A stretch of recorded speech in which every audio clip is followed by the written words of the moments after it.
BJP के वरिष्ठ नेता सुशील मोदी का निधन हो गया है। वह कैंसर से पीड़ित थे। दिल्ली के एम्स अस्पताल में उनका इलाज चल रहा था। कल रात उनका निधन हुआ है। उनके पार्थिव शरीर को विशेष विमान से दिल्ली से पटना लाया जा रहा है। इस वक्त हम उनके पटना आवास पर मौजूद हैं। राजेंद्र नगर में यह आवास है उनका।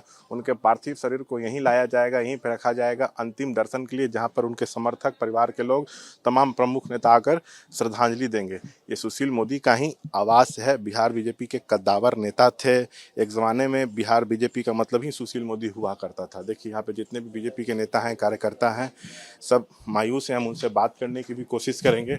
सुशील मोदी का निधन हो गया है, कितनी बड़ी क्षति है और कैसे याद करते हैं उनको? क्योंकि हम लोग जब भाजपा ज्वाइन किए थे तो हम लोगों ने सुशील जी जब उस समय 95 में दोबारा जब विधायक बने थे और विरोधी दल के नेता बने थे, उस समय हम लोगों ने पार्टी ज्वाइन किया था। इन्हीं को देख करके, इनके जुझारूपन को देख करके। उस समय पटना मध्य हुआ करता था और हम लोग ने जंगल राज के खिलाफ उनकी लड़ाई को देखी है। और उस समय जो नरसंहार का दौर चला था, सुशील मोदी एकमात्र ऐसे नेता हुआ करते थे कर्पूरी ठाकुर जी के बाद, जो कोई भी नरसंहार हो, चाहे किसी जाति का हो, सबसे पहले पहुंचने वाले, पीड़ितों के आंसू पोंछने वाले में सुशील मोदी का नाम आता था। छात्र जीवन से ही राजनीति में एंट्री लिए थे। वो जो जेपी आंदोलन था उसमें भी उनकी अहम भूमिका थी। आज पार्थिव शरीर यहाँ लाया जा रहा है, तो क्या कार्यक्रम रहने वाला है? नहीं, अभी तो कार्यक्रम है 12:30 में पटना एयरपोर्ट पे स्पेशल चार्टर्ड प्लेन से आ रहा है उनका पार्थिव शरीर। उसके बाद उनके घर पे, आवास पे आएगा राजेंद्र नगर में। यहाँ के बाद संघ कार्यालय विजय निकेतन जाएगा। उसके बाद फिर यहाँ से भारतीय जनता पार्टी प्रदेश मुख्यालय में उनकी पार्थिव शरीर को रखी जाएगी, जहाँ बिहार के सैकड़ों हजारों कार्यकर्ता उनको श्रद्धांजलि देने के लिए आतुर है और अपने नेता का दर्शन करने के लिए आतुर है। बिहार बीजेपी के सीनियर लीडर और पूर्व विधायक चितरंजन जी भी हैं। चितरंजन जी, किस तरह आप सुशील मोदी को याद कर रहे हैं, कैसे श्रद्धांजलि दे रहे हैं? हम अभी कुछ बोलने की स्थिति में नहीं है और कुछ कह नहीं सकते हैं।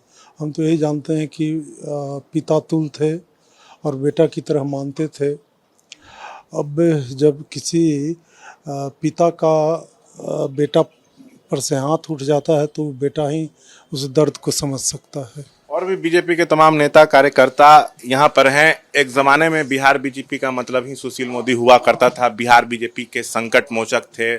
भीष्म पितामह कहा जाता था बिहार बीजेपी का। कितनी बड़ी क्षति है सर, क्या इसकी भरपाई हो पाएगी? नहीं हो पाएगी, दिनों में नहीं हो पाएगी।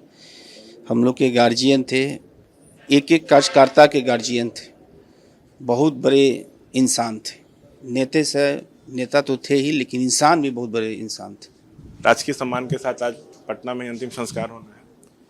कि बिहार में सबसे बड़ी बात है, इनको जाना एक बहुत बड़ा खो जाना, ये कार्यकर्ता के लिए बहुत बड़ा दुखी घटना है।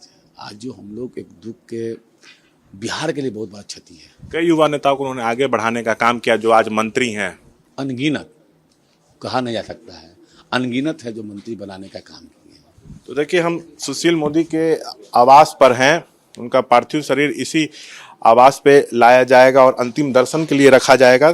तमाम बड़े नेता, कार्यकर्ता यहाँ पहुंचेंगे और नेताओं का आना भी जो है वो शुरू हो गया है। बता दें, 3 बार विधायक रहे हैं, विधानसभा में नेता विपक्ष रहे, 3 बार डिप्टी सीएम रहे, लोकसभा सांसद बने, राज्यसभा सांसद बने। कुछ महीने पहले ही उनका राज्यसभा का कार्यकाल खत्म हुआ है। जीएसटी काउंसिल के प्रमुख रहे। लालू यादव के चारा घोटाला का जो मामला था, उसको उजागर करने में उनकी बड़ी भूमिका थी।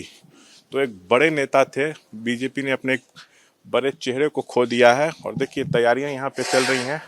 उनका पार्थिव शरीर जो है इसी आवास पे जो है वो लाया जाएगा। कैमरा पर्सन पंकज के साथ शशांक कुमार, एबीपी न्यूज़, पटना।